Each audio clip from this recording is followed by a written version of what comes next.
quatrième séance, qui est la dernière, toujours par rapport au système de deux équations du premier degré à deux inconnues. Un rappel, la première séance était réservée à la méthode de substitution qui nous a conduit au couple de solutions 1-1.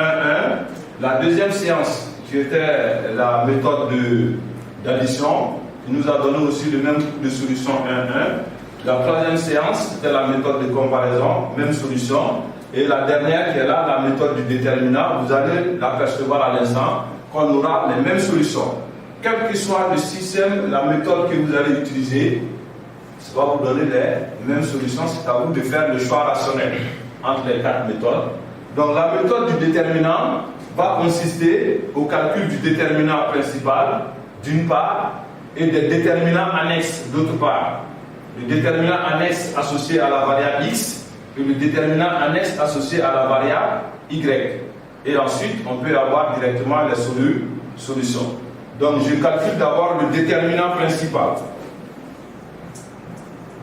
Le déterminant principal.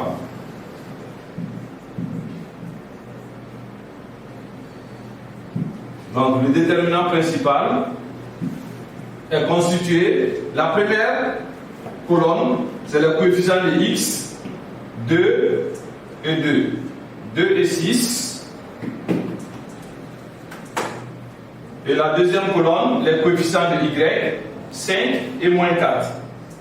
5 et moins 4. Égal. Donc, pour calculer le déterminant, on va faire le produit de la diagonale principale moins le produit de la diagonale secondaire. Donc, la diagonale principale ici, c'est 2 et moins 4. Et la diagonale secondaire, c'est 5 et 6. Donc, produit de la diagonale principale moins produit de la diagonale secondaire. Donc, j'aurai 2 multiplié par moins 4 moins 6 multiplié par 5. 2 fois moins 4, ça fait moins 8. 6 fois 5, ça fait 30. Donc, moins 8, moins 30, ça me fait moins 38. Donc, le déterminant principal égale à moins 38.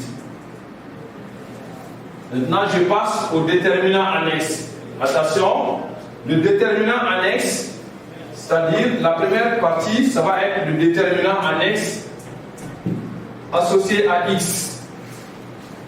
Donc, les coefficients de x, qui sont ici 2 et 6, vont cette fois-ci être remplacés par 7 et 2. Donc, je ne vais plus prendre 2 et 6, mais je vais les remplacer par 7 et 2. Donc, j'ai 7 et j'ai 2. Et les déterminants de y ne vont pas changer. Je les conserve. J'ai 5 et moins 4. 5 et moins 4. Donc, je reprends.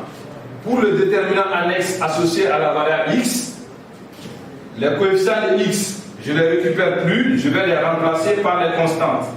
7 et 2. Et les coefficients de y ne vont pas changer. Ils sont là, inchangés. Donc, j'applique le même principe. Le produit de la diagonale principale, qui est là, 7 et moins 4, moins le produit de la diagonale secondaire, qui est là, 5 et 2. Donc, je calcule directement. Déterminant annexe associé à la variable x égale le produit de la diagonale principale. J'aurai 7 multiplié par moins 4 moins le produit de la diagonale secondaire, 2 fois 5. Donc, j'aurai 2 de x, déterminant de la variable x. 7 fois moins 4, ça fait moins 42, moins 28. Et 2 fois 5, ça fait moins 10. Déterminant associé à la variable x, moins 28, moins 10, ça me fait moins 38. Et je passe au second déterminant annexe. Le déterminant annexe associé à la variable y. Cette fois-ci, c'est les y qui vont changer. Les x restent intacts et les coefficients de y vont être remplacés par les coefficients qui sont là, 7 et 2. C'est le contraire en réalité de ce qu'on vient de voir avec le déterminant de x. Donc, déterminant de y Les x ne vont pas changer cette fois-ci, mais c'est les y qui vont être remplacés par les coefficients. Je progresse. Déterminant annexe associé à la variable y. Donc j'aurai, les x ne vont pas changer, j'ai 2 et 6. Le fait que c'est associé à la variable y, c'est les coefficients de y cette fois-ci qui vont changer, qu'on va remplacer par 7 et 2. Attention, donc j'ai 7 et 2. Et facilement, je peux calculer, toujours en appliquant le même principe, le produit de la diagonale principale, qui sont ici 2 et 2, moins le produit de la diagonale secondaire. Donc, j'ai considéré les x et les y, je les ai remplacés. Si c'est x que vous calculez, vous remplacez les x et vous conservez les y. Donc, diagonale principale 2 fois 2, ça me fait 4. Moins 7 fois 6, ce qui me fait 42. Donc, déterminant de y, 4 moins 42, ça fait moins 38. Donc, le problème il est à moitié résolu.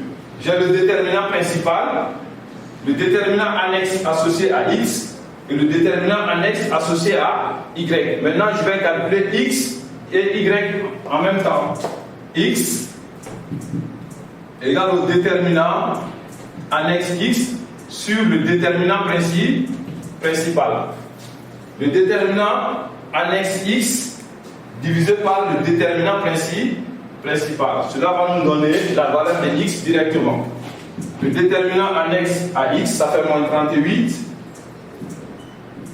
Et le déterminant principal, moins 38. 38, donc x, les moins vont se simplifier, 38 divisé par 38, x égale à 1.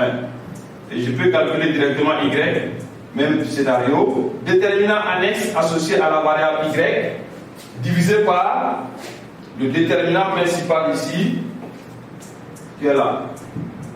Et je les remplace. Déterminant annexe de y, ça fait moins 38, sur le déterminant principal. Ici aussi qui est moins 38. Moins 38, les moins se simplifient. On aura y égale à 1. Et mon ensemble solution, le couple solution, l'accolade et la parenthèse. Attention, il faut obligatoirement l'accolade et une parenthèse parce que c'est un couple. Ils vont ensemble, ils sont inséparables. X en première position, point virgule, et y en deuxième position. Je ferme la parenthèse et je ferme l'accolade.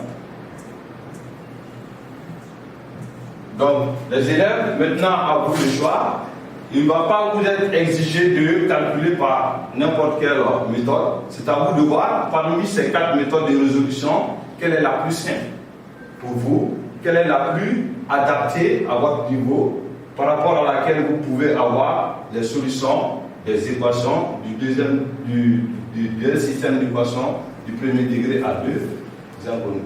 Merci.